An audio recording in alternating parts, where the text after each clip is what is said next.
Hello and welcome to the TMC Newsroom. My name is Rich Tehrani. Thanks for watching.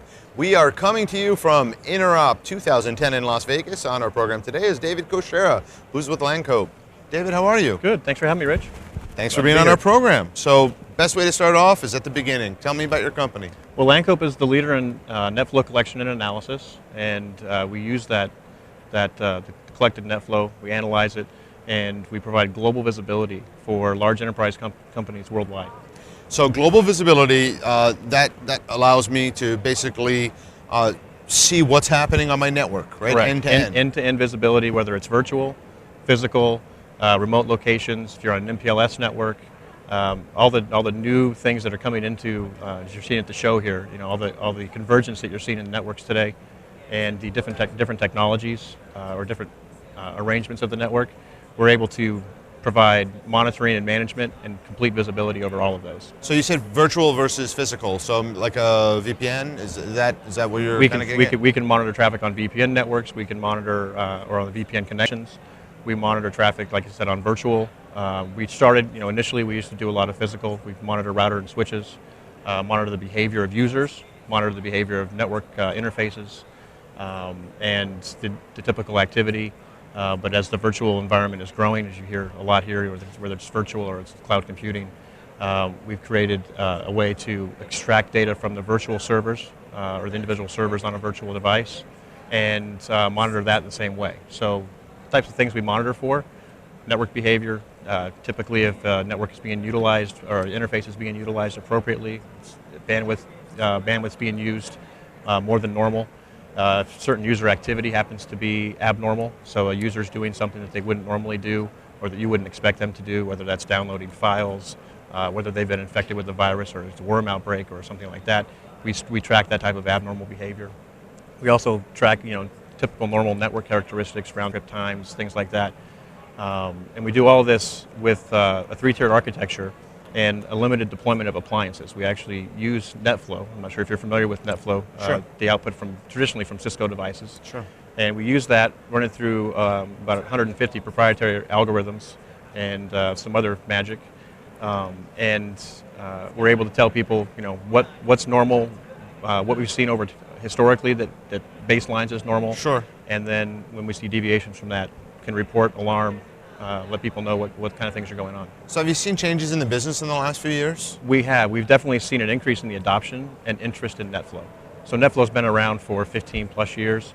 When we first introduced our NetFlow product in 2004, some companies, some of the larger enterprises were talking about it. NetFlow used to kind of get a bad rap as being heavy on the overhead for the network infrastructure devices. But as Cisco's kind of furthered their development of NetFlow, it's not as bad. So people can now turn on NetFlow in their infrastructure, and they realize that NetFlow is providing them with a lot of key characteristics and attributes of transactions, communications on the network, and they don't have to put probes or sniffers or other types of devices on their network, which now that these fully meshed MPLS networks and remote locations, you know, large retail establishments are all talking to each other. You can't put a probe everywhere. So you can get the information out of NetFlow.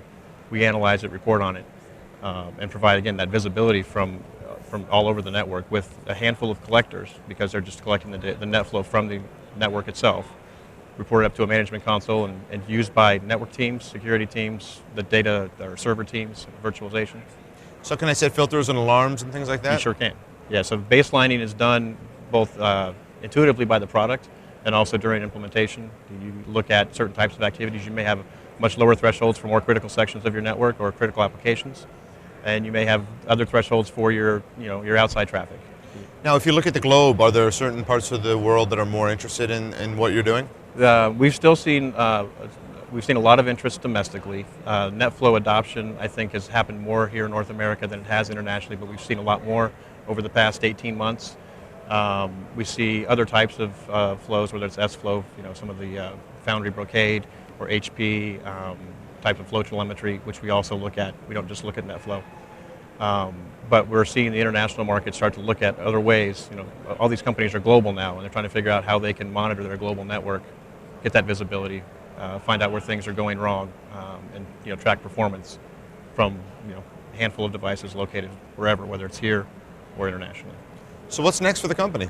Well, we just announced a 10 gig product. So we do not only do we collect NetFlow, but there are certain places in a network where NetFlow is not enabled.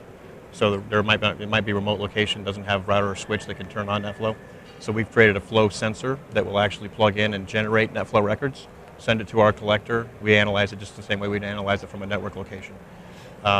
We've just announced a 10 gig version of that sensor that will actually have 10 gig interfaces, and large enterprises that have these 10 gig uplinks can now use that collector to get the same level of analysis. Are you getting requests for 40 gig also? Is that coming? No, or not yet? We haven't seen that yet. No.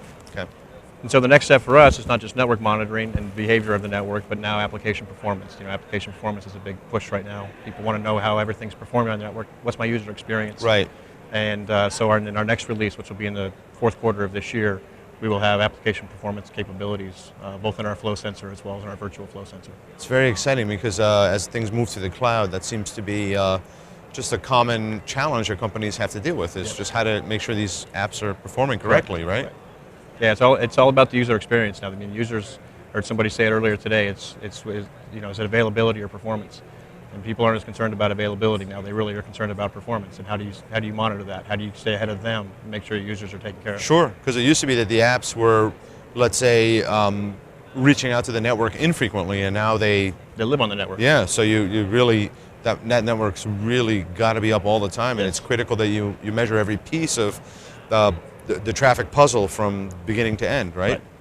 So our customers, and I heard a customer say it 5 years ago, and I've heard customers say it as recently in the past 3 months. Our solution is really like the eyes and ears of the network. They get so much visibility and so much rich contextual data out of what we provide that they're able to use that as their first stop to monitor all the activity, the performance of the network, and now coming up application performance as well. Sounds like you're well positioned for the future. Thanks for coming on and spending a few minutes in the TMC newsroom. Appreciate your time. Thank you, Rich.